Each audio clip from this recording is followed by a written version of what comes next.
Shalom, apa kabar? Jumpa lagi dalam episode hari ini untuk dengarkan firman Tuhan. Sebelumnya kita berdoa. Bapa, kami syukur buat hari ini, kami mendengarkan firman-Mu, kami percaya Tuhan, kuasa firman-Mu terus-menerus memberikan kami pengertian kuasa yang membebaskan kami untuk kami hidup dalam kemerdekaan. Dalam nama Tuhan Yesus, berfirmanlah pada kami siap mendengarkannya. Amin. Firman Tuhan hari ini terambil dari Injil menurut Matius pasal 8 ayat 28 sampai ayatnya yang ke-34. Matius pasalnya ke-8 ayat 28 sampai 34, demikian firman Tuhan. Setibanya di seberang, yaitu di daerah orang Gadara, datanglah dari pekuburan dua orang yang kerasukan setan menemui Yesus. Mereka sangat berbahaya, sehingga tidak seorang pun yang berani melalui jalan itu. Dan mereka itu pun berteriak, katanya, "Apa urusanmu dengan kami, hai anak Allah? Adakah engkau kemari untuk menyiksa kami sebelum waktunya?" Tidak jauh dari mereka itu sejumlah besar babi sedang mencari makan. Maka setan-setan itu meminta kepadanya, katanya, "Jika engkau mengusir kami, suruhlah kami pindah ke dalam kawanan babi itu." Yesus berkata kepada mereka, "Pergilah." Lalu keluarlah mereka dan masuk ke dalam babi-babi itu. Maka terjunlah seluruh kawanan babi itu dari tepi jurang ke dalam danau dan mati di dalam air. Maka larilah penjaga-penjaga babi itu, dan setibanya di kota diceritakannya lah segala sesuatu juga tentang orang-orang yang kerasukan setan itu. Maka keluarlah seluruh kota mendapatkan Yesus. Dan setelah mereka berjumpa dengan Dia, mereka pun mendesak supaya Ia meninggalkan daerah mereka. Demikian firman Tuhan. Terpujilah Tuhan Yesus Kristus. Yang berbahagia ialah mereka mendengarkan firman Allah dan yang memeliharanya. Amin. Shalom, Tuhan Yesus mengasihi saudara sekalian. Hari ini kita akan belajar firman Tuhan, bagaimana kuasa Tuhan itu telah mengalahkan kuasa jahat. Kuasa Yesus sanggup mengalahkan kuasa roh jahat. Hari ini kita akan belajar tentang kuasa penebusan Yesus terhadap kuasa kegelapan. Kalau kita baca ayat yang pertama, ayat yang ke-28, di sini adalah terbelakangnya. Orang-orang dulu berkeyakinan dan percaya bahwa ada roh jahat, ada setan. Konon katanya di sebelah kanan ada 10.000, di sebelah kiri ada 10.000 roh jahat. Kalau di kitab Markus dan kitab Lukas, di teks yang sama, poin yang sama, di sini adalah bicara tentang roh jahat yang bernama legion. Legion bicara tentang 6.000 roh jahat. Bayangkan ada 6.000 roh jahat pada diri orang-orang ini. Betapa kerusakan yang terjadi yang diakibatkan oleh adanya roh jahat ini. Apa yang terjadi ketika roh jahat ada pada mereka? Mereka beringas. Mereka ditakuti oleh orang-orang. Kalau dibaca kitab Markus sama kitab Lukas, mereka dibelenggu. Tidak ada yang kuat untuk menahan belenggu itu, dihancurkan belenggu-belenggu itu. Orang ketakutan dengan mereka. Namun ketika mereka ketemu dengan Yesus, ketika orang yang kerasukan jahat itu ketemu Yesus, apa yang dilakukan? Dikatakan demikian, "Apa urusanmu dengan kami, hai anak Allah?" Lihat, roh jahat kenal Yesus. Yesus dipanggil sebagai anak Allah. Di kitab Markus, kitab Lukas, dikatakan anak Allah yang maha tinggi, lebih tinggi daripada Allah yang lain. Setan saja kenal Yesus. Saudara kenal Yesus? Amin, harus ada bedanya. Setan kenal Yesus, tapi tidak memberi diri kepada Yesus untuk dikuasai Yesus.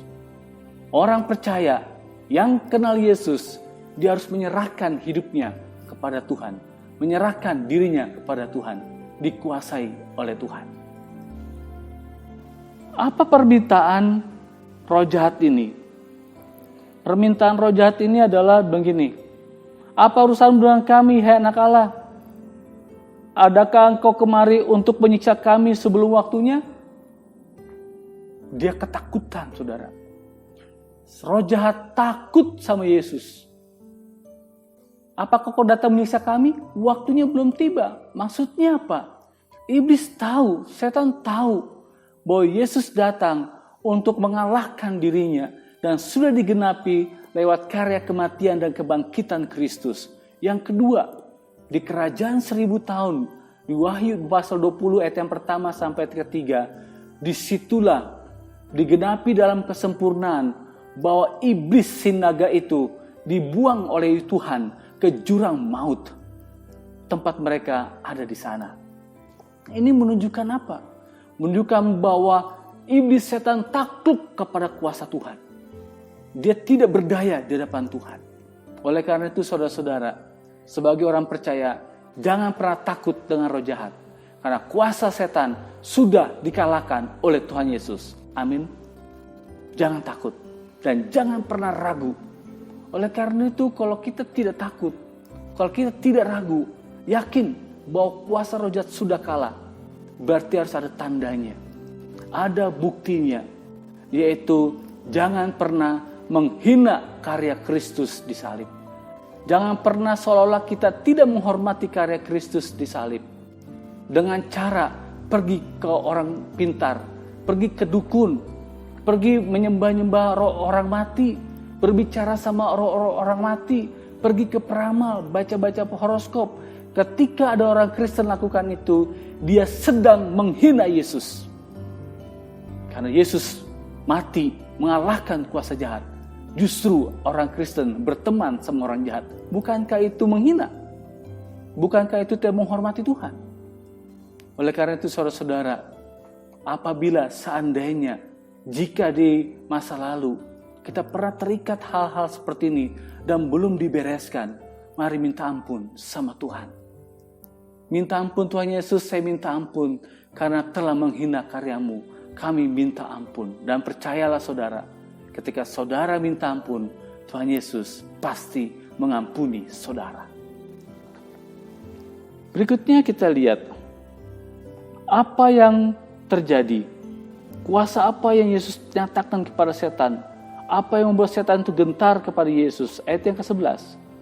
Maka setan-setan itu meminta kepadanya, katanya, jika engkau mengusir kami, suruhlah kami pindah ke dalam kawanan babi itu. Yesus berkata kepada mereka, pergilah. Ini tanda yang kedua, bahwa roh jahat, setan takut kepada Yesus. Dia minta dibuang ke babi-babi itu.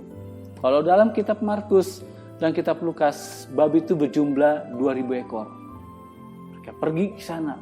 Kuasa Tuhan dinyatakan, pergi, pergi.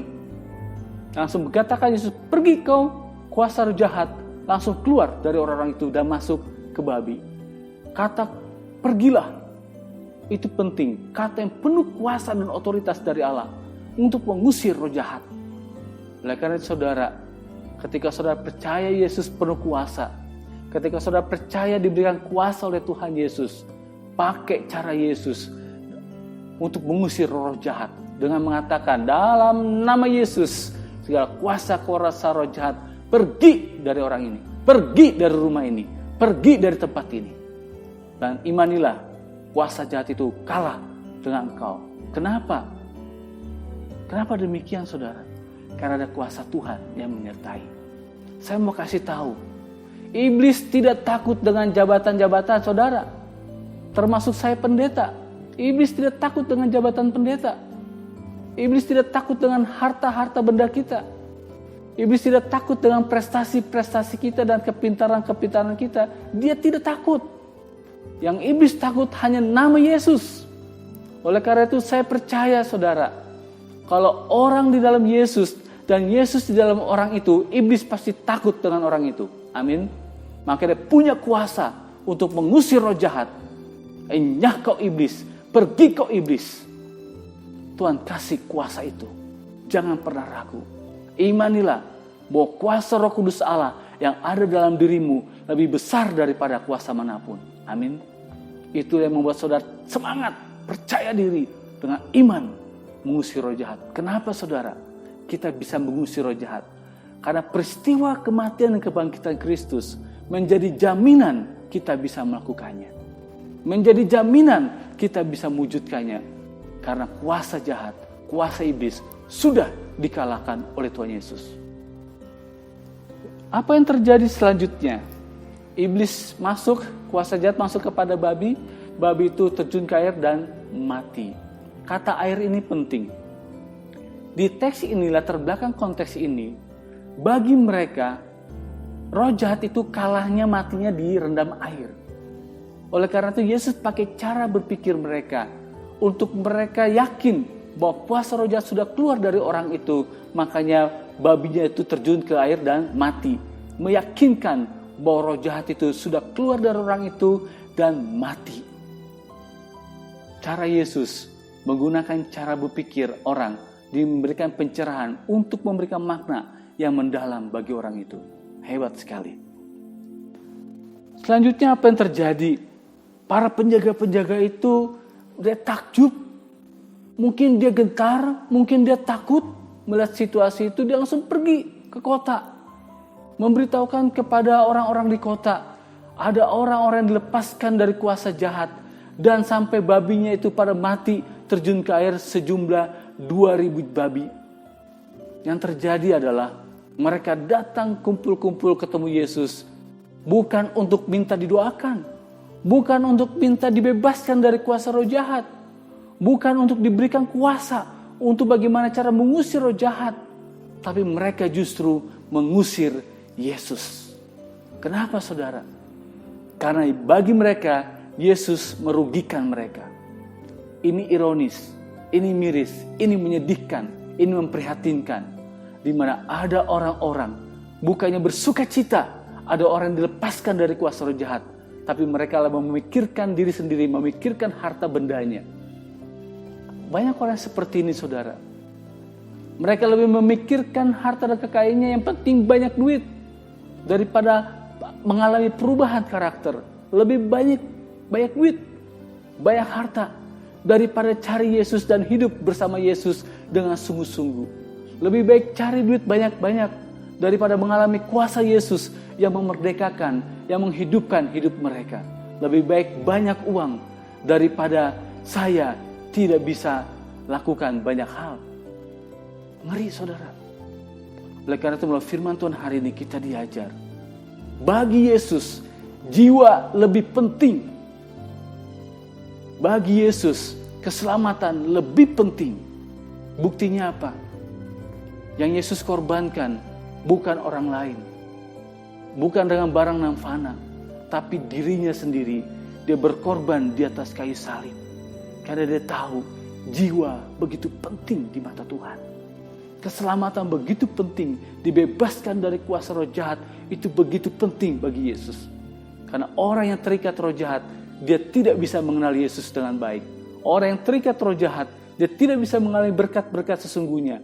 Orang yang mengalami kuasa roh jahat, dia tidak mengalami hikmat-hikmat dari Tuhan. Tidak mengalami sejahtera secara utuh. Mengalami sukacita secara utuh. Dia sulit memahami Alkitab dengan baik. Dengan benar. Karena ada yang menyelubunginya, yaitu kuasa roh jahat. Oleh karena itu, Yesus mati di atas kayu salib untuk mengalahkan kuasa roh jahat. Supaya saudara dan saya mengalami damai sejahtera, sukacita yang sejati dari Allah. Kuasa yang membebaskan. Ketika baca Alkitab, saudara benar-benar berjumpa dengan Tuhan. Di akhir khotbah saya hari ini, firman Tuhan pesan sebagai pesan adalah yang pertama, jangan takut terhadap kuasa jahat. Jangan takut terhadap setan iblis sekalipun. Karena Yesus Kristus telah mengalahkan mereka melalui kematian dan kebangkitannya. Yang kedua, jangan beri kesempatan kepada iblis. Jangan beri kepada kuasa kegelapan untuk menguasai diri saudara. Jangan pergi ke dukun. Jangan pergi ke orang pintar atau bicara dengan roh-roh orang mati. Jangan percaya lagi pada horoskop, ramalan-ramalan dalam berbagai bentuk. Buang semuanya itu. Karena itu menghina pekerjaan Tuhan. Kemudian perbuatan-perbuatan iblis jangan beri kesempatan buat kita. Kata-kata kotor, kata-kata kasar, kata-kata makian, kata-kata menghujat, itu bukan dari Tuhan. Oleh karena itu, hentikanlah. Belajarlah untuk mengekang lidah. Latihlah mulut kita untuk berkata yang benar sesuai dengan firman Tuhan. Yang ketiga, kenakanlah seluruh perlengkapan senjata Allah supaya kamu dapat bertahan melawan tipu muslihat iblis. Dalam Galatia 6 ayat 10 dan sampai ayat yang ke-20. Yang keempat, yang terakhir, sadarlah dan berjaga-jagalah. Lawanmu si iblis berjalan keliling sama seperti singa yang mengaum-aum dan mencari orang yang dapat ditelannya. Lawanlah dia dengan iman yang teguh. Keempat hal ini menjadi renungan kita untuk kita terus-menerus hidup dalam kebenaran Allah. Dalam nama Yesus, saya berdoa buat saudara. Saudara mengalami kuasa kasih dan kebenaran Allah yang memerdekakan. Kita berdoa. Bapa, dalam nama Yesus, aku bersyukur punya Engkau Tuhan, yang dahsyat dan ajaib yang telah mengalahkan kuasa jahat, kuasa setan, kuasa iblis sudah Engkau kalahkan dalam nama Yesus di atas kayu salib dan kuasa kebangkitan. Terima kasih Tuhan Yesus. Saudara jemaat, bagi saudara yang dengarkan firman Tuhan hari ini, saya berdoa, seandainya di masa lalu saudara pernah terikat dengan penyembah berhala dalam berbagai bentuk dan belum dibereskan, minta ampun sama Tuhan. Saya mau berdoa buat saudara. Bapak, aku berdoa buat mereka Tuhan. Aku mohon ampun akan dosa dan kesalahan mereka.